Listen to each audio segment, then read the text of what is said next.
बजरंग बली से बढ़िया सेवक और कोई नहीं। उन्होंने जिस प्रकार से प्रभु श्री राम और सीता माँ का उनको खोजना, उनको लाना, सेवा करना, और प्रभु श्री राम और सीता मैया का जब दरबार होता है तो उसमें राम, सीता, लक्ष्मण और नीचे बजरंग बली एक सेवक के रूप में रहते हैं। कहते हैं कि बजरंग बली महादेव के अवतार थे और उनके लाल रंग होने का भी एक अलग ही कहानी है। एक दिन सीता मैया थी, सिंदूर लगाई हुई थी सीता माँ, तो हनुमान जी तो ब्रह्मचारी थे, उनका विवाह हुआ नहीं था। तो उन्होंने सीता माँ से पूछा कि सीता माँ आप ये लाल क्या लगाए हुए हैं? तो सीता माँ हंसी, उनको मालूम था कि हनुमान ब्रह्मचारी हैं। तो उन्होंने कहा कि आपके जो प्रभु है ना, प्रभु श्री राम, उनको ये लाल रंग बहुत पसंद है। अगले दिन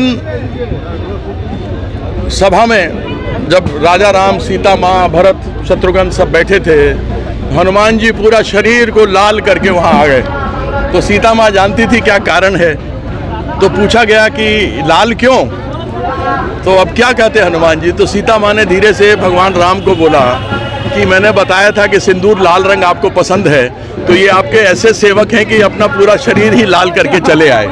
तो इसीलिए मंगलवार के दिन हनुमान जी को हम लोग पूछते हैं और उनसे बड़ा सेवक कोई नहीं रहा है। तो इनके पास आना, इनसे कहना कि जिस तरीके से आप न्याय के साथ खड़े थे, धर्म के साथ गदा लेकर खड़े थे, वैसे ही आशीर्वाद दीजिए और धर्म के साथ हम लोग के साथ खड़े रहिए। दिलीप घोष त्रिशूल हाथे घुटছে, त्रिशूल लेकर घूम रहे हैं दिलीप घोष। सुबह सुबह क्या नाम लेते हो यार?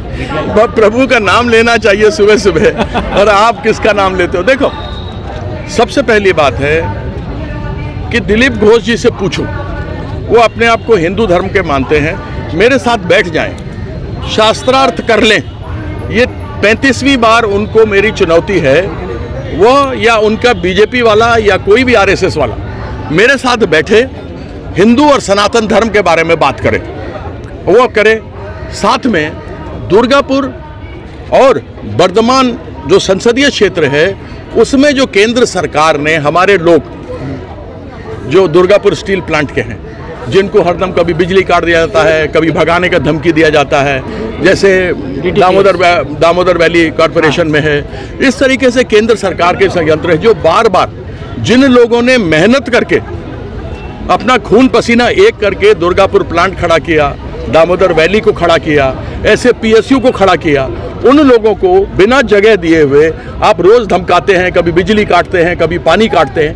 उसके लिए एक तो एसएस आलूवालिया ने 5 साल कुछ नहीं किया, ये मिदनापुर में कुछ नहीं किया था, तो ये यहाँ वापस आ गए।